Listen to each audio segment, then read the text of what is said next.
தான் தலைவர் கலைஞர் அவர்களுடைய பிறந்த நாளிலே உங்களை பாராட்டக்கூடிய இந்த நிகழ்ச்சி தமிழ்நாடு முழுவதும் மகளிர் அணியின் சார்பிலே நடைபெற வேண்டும் என்று முடிவு செய்தோம்.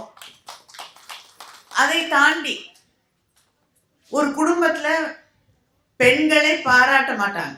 அவங்களுடைய உழைப்பை, அவங்களுடைய அந்த குடும்பத்திற்கு அவர்கள் செய்யக்கூடிய பெரிய வேலைகளை, அந்த குடும்பத்திற்கு அவங்க ஈட்டி தரக்கூடிய பல்வேறு விஷயங்களை யாருமே ஒரு பொருட்டாக பேசுவதே கிடையாது. அது ஒரு பெண்ணுடைய கடமை என்றுதான் இந்த சமூகம் வழி வழியாவே நம்புது. அந்த பெண்ணோட உரிமையை பற்றி பேசுவதற்கு யாரும் தயாராக இல்லை. அதை பேசிய தலைவர் தந்தை பெரியார் அவர்கள். அதற்கு பிறகு தான் ஆட்சி பொறுப்பிற்கு வந்த பிறகு ஒரு குடும்பத்துக்கு நீங்க எத்தனையோ விஷயங்களை செய்றீங்க, ஆனா அந்த குடும்பம் அந்த சொத்துல, குடும்பத்துல இருக்கக்கூடிய சொத்துல கூட உங்களுக்கு ஒரு பங்கு இல்லை என்று விரட்டி அடிக்கக்கூடிய நிலை இருக்கிறது. இனிமேல உங்களுடைய உரிமை என்பது அந்த குடும்பத்தில் இருக்கக்கூடிய சொத்திலும் உங்களுக்கு உரிமை இருக்கு. அதை போராடி பெற வேண்டும்.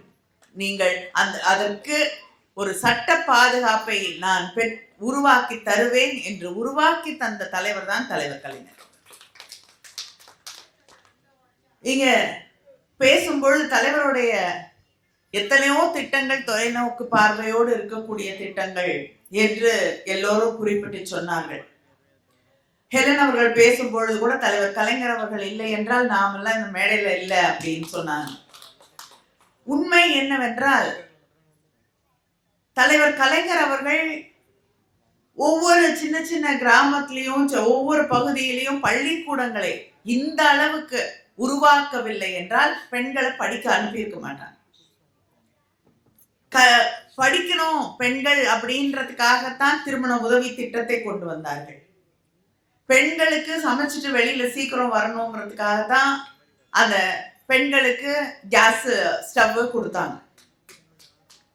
இப்படி ஒவ்வொரு திட்டமும் தொலைநோக்கு கொண்டதாக, பெண்கள் படிக்க வேண்டும் என்று சிந்திக்கக்கூடிய, பெண்கள் சுயமாக சிந்திக்கக்கூடியவர்களாக இருக்க வேண்டும் என்பதற்காக, அவங்க படிச்சுட்டு வரும்போது வேலை வாய்ப்பு கிடைக்க வேண்டும் என்பதற்காக அரசு பணிகளிலே இடஒதுக்கீட்டை உருவாக்கி தந்த தலைவர் தலைவர் கலைஞர் அவர்கள்.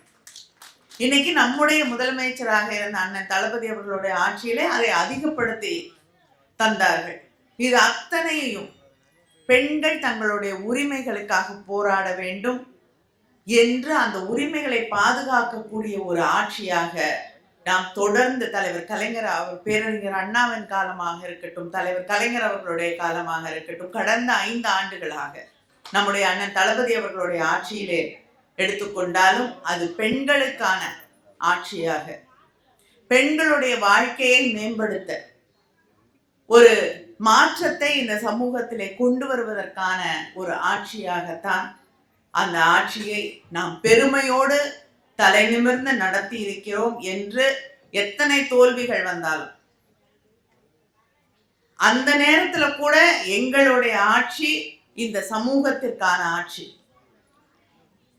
அடிமட்டத்தில் இருக்கக்கூடிய நம்ம வீட்டு பிள்ளைகள் படிக்க வேண்டும், அவர்களுக்கு வேலை வாய்ப்புகளை கொண்டு வந்து சேர்க்க வேண்டும் என்று பாடுபட்ட ஆட்சி என்பதை தலை நிமிர்ந்து நாம் எப்பொழுதும் சொல்ல முடியும். இந்த சமூகத்துல தலைவர் கலைஞருடைய வாழ்க்கையை எடுத்துக்கிட்டீங்கனாலே அவர் கொண்டு வந்த திட்டங்கள் அப்படின்னா நம்ம எண்ணிட்டே போக முடியும். எண்ணிட்டே போனா நாளைக்கும் என்னெல்லாம் நாளானைக்கும் என்னெல்லாம் அந்த அளவுக்கான திட்டங்களை அவர் செய்து தந்திருக்கிறார். அவர் யாரையுமே இந்த சமூகத்துல விட்டு விடாமல் எல்லாரையும் அரவணைத்து அவர்களுக்கான, நாம் சிந்திக்காத, யாரை பத்தியெல்லாம் இந்த சமூகம் சிந்திக்காதோ, மாற்றுத்திறனாளிகளாக இருக்கட்டும், திருநங்கைகளாக இருக்கட்டும், ஏன் தொழுநோயால் பாதிக்கப்பட்டவர்களாக இருக்கட்டும், அவர்களுக்கெல்லாம் இந்த சமூகத்திலே இந்த சமூகம் ஒதுக்கி வைத்திருக்கக்கூடிய பிச்சைக்காரர்கள் என்று யாரை பத்தி கவலைப்படாம இந்த சமூகம் இருந்ததோ அவர்களுக்காக இருக்கட்டும், அத்தனை பேருக்கும் இந்த சமூகத்திலே அவர்களை உள்ளடக்கிய ஒரு ஆட்சியை உருவாக்க வேண்டும், அவர்களுக்கான திட்டங்களை செய்து தர வேண்டும் என்று சிந்தித்த ஒரு தலைவர் தான் தலைவர் கலைஞர் அவர்கள்.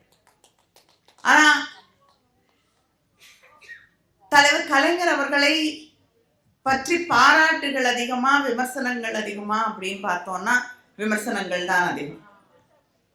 அடிக்கடி நான் ரீல்ஸ் பார்க்க எல்லாரும் அதை பார்த்துட்டு இருக்கோம்ல, அதுல அடிக்கடி என்னோட ஃபீட்ல வரக்கூடிய ஒன்று, ஒரு தொலைக்காட்சி நிகழ்ச்சி, நீயா நானான்னு நினைக்கிறேன். ஒரு இளைஞர் சொல்லுவார், தலைவர் கலைஞர் அவர்கள் ஒரு பத்திரிகைக்கு பேட்டி கொடுக்கும் போது சொல்லியிருக்காரு, இந்த மாதிரி நாம் யாருக்கெல்லாம் நல்லது செய்யறோமோ அவங்க அந்த சமூகமும் அவர்களும் நமக்கு நன்றியோடு இருப்பார்கள் என்று நாம் எதிர்பார்க்க கூடாது.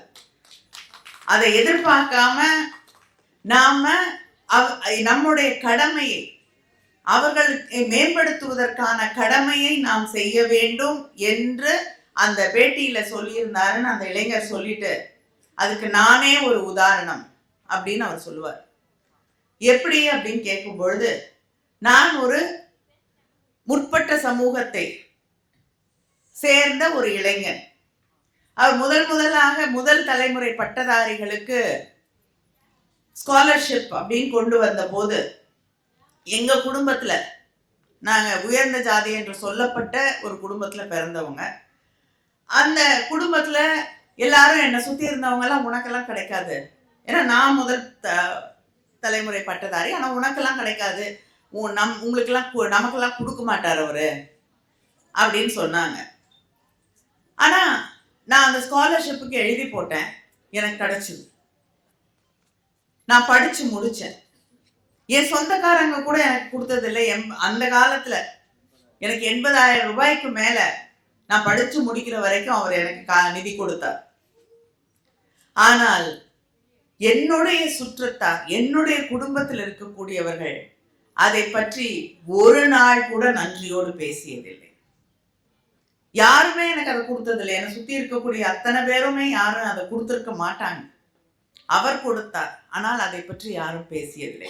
அவர் இறந்த போது கூட ஒரு காழ்ப்புணர்ச்சியோடு தான் அவரை பற்றி பேசினார்களே தவிர, எங்க குடும்பத்துல ஒரு பையனுக்கு ஒரு நல்ல எதிர்காலத்தை உருவாக்கி தந்தார் என்ற அந்த நன்றி உணர்வோடு யாரும் பேசவில்லை. அவர் எதை சொன்னாரோ அதுதான் உண்மையானது. இந்த சமூகத்துல நான் எதையும் எதிர்பார்க்காம இந்த மக்களுக்காக உழைப்பேன் என்று ஒரு தலைவன் வாழ்ந்தான் என்றால் அது தலைவர் கலைஞர் அவர்கள் தான். எழிலன் பேசும்பொழுது சொன்னார், ஆட்சி பொறுப்பு போன பிறகு சாயந்தரம் உட்காந்துட்டு சாப்பாடு, பிடிச்ச சாப்பாடு சாப்பிட்டுட்டு இருப்பாருன்னு. எனக்கே தலைவர்கிட்ட பெரிய ஆச்சரியம் அதுதான். இப்ப நமக்கு தேர்தல் முடிவுகள் ஒரு 4-5 மணி நேரத்துல என்னன்னு தெரிஞ்சிருது. முன்னாடியெல்லாம் ஓட்டு எண்ணணும், இந்த மாதிரி இல்லை இல்லையா, பேலட் பாக்ஸ்ல ஓட்டு எண்ணணும்.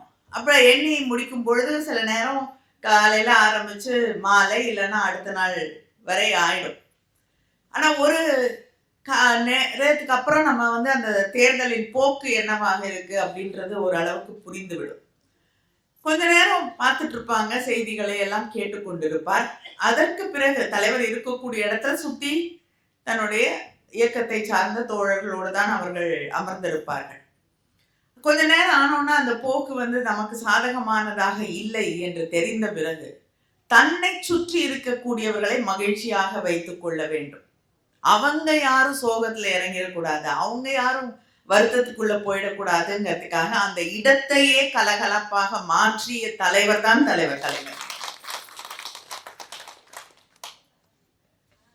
இப்படி வெற்றியையும் ஒரு கொண்டாட்டமாக, தோல்வியையும் ஒரு கொண்டாட்டமாக மாற்றிய தலைவன் தான் தலைவர் கலைஞர்.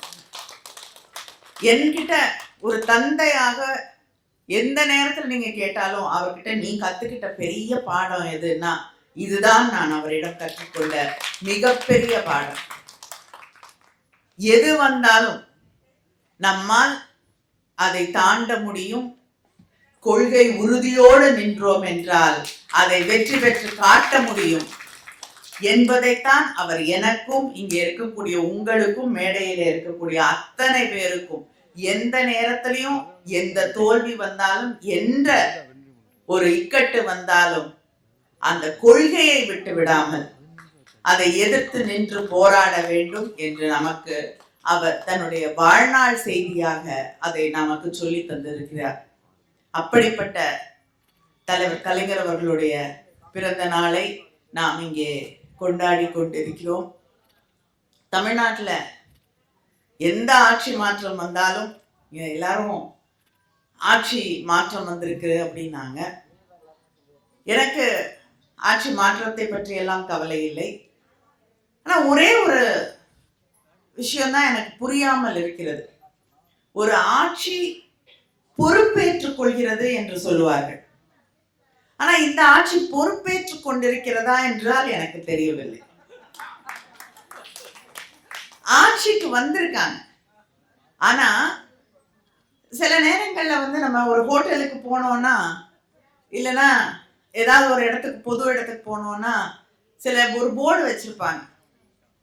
நீங்க கொண்டு வர பொருளுக்கோ உங்களுக்கோ நிர்வாக பொறுப்பு இல்லை அப்படின்வாங்க. கிட்டத்தட்ட நிலைமை உங்களுக்கோ உங்கள் உடைமைகளுக்கோ இல்லைன்னா உங்க பாதுகாப்புக்கோ எங்களுடைய ஆட்சி பொறுப்பில்லை என்று சொல்லக்கூடிய ஒரு நிலையை நாம் பார்த்து கொண்டிருக்கிறோம்.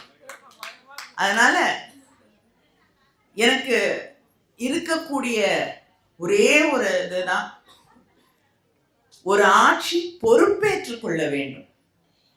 இப்ப ஆட்சிக்கு வந்திருக்கக்கூடியவர்களிடம் நான் கேட்டுக்கொள்வது, நீங்கள் பொறுப்பேற்றுக் கொள்ள வேண்டும். இத்தனை நாளா இவங்க ஆட்சிக்கு வந்ததுல இருந்து நூற்றுக்கணக்கான கொலைகள், பாலியல் வன்முறைகள், குழந்தைகளுக்கு எதிரான வன்முறைகள் என்று ஒவ்வொரு நாளும் நம் கண் முன்னால் நடந்து கொண்டிருக்கிறது. ஆனால் இதற்கெல்லாம் பொறுப்பு ஆட்சியிலிருந்து நாங்க வெளியில வந்துட்டோம்.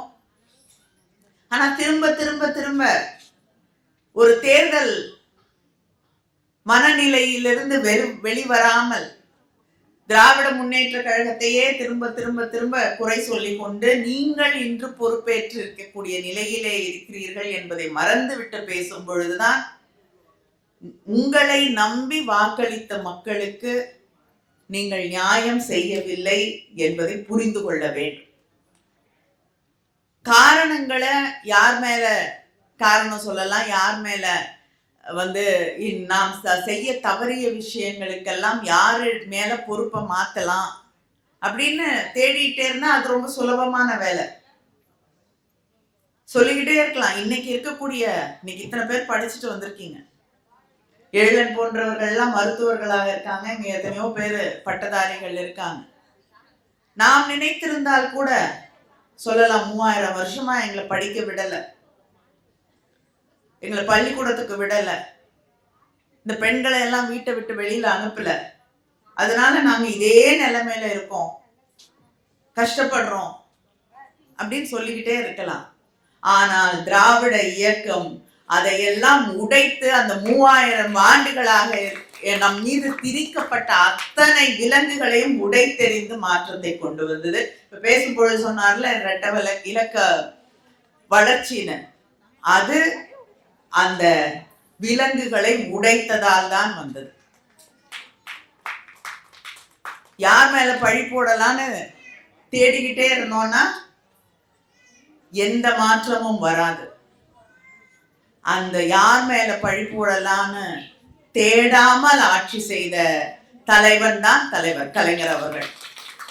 அதனால் அவர் வழியிலே ஆட்சி செய்த நம்முடைய முதலமைச்சர் அண்ணன் தளபதி அவர்கள் இன்னைக்கு ஆட்சி பொறுப்பிலே இருந்தாலும் ஆட்சி பொறுப்பிலே இல்லை என்றாலும் தமிழ்நாட்டை தலைவர் கலைஞர் அவர்களின் வழியிலே தொடர்ந்து நடத்துவார். அதற்கான தமிழ்நாடு ஆட்சியில இருந்தாலும் இல்லைன்னாலும் தன் வாழ்நாள் முழுவதும் இல்லை, வாழ்நாள் தாண்டி இன்று வரை தமிழகத்தின் அரசியல் போக்கை தீர்மானித்துக் கொண்டிருக்கக்கூடிய தலைவர் கலைஞர் அவர்கள் தான். தமிழ்நாட்டின் கொள்கைகளை, அது மொழியாக இருக்கட்டும், மாநில சுயாட்சியாக இருக்கட்டும், இல்லை என்றால் கல்விக்கான அந்த அடிப்படை கொள்கையாக இருக்கட்டும், அத்தனையையும் தன் வாழ்நாளில் தீர்மானித்து இதுதான் நீங்க போக வேண்டிய பாதை, இதிலிருந்து கொஞ்சம் விலகினாலும் தமிழ்நாட்டு மக்கள் உங்களை தூக்கி எறிந்து விடுவார்கள் என்ற அந்த நிலையை உருவாக்கி தந்திருக்கக்கூடிய தலைவர் தான் தலைவர் கலைஞர் அவர்கள். அதனால் அவருடைய வழியிலே தொடர்ந்து பணியாற்றுவோம், மீண்டும் தமிழ்நாட்டை வென்றெடுப்போம். நன்றி.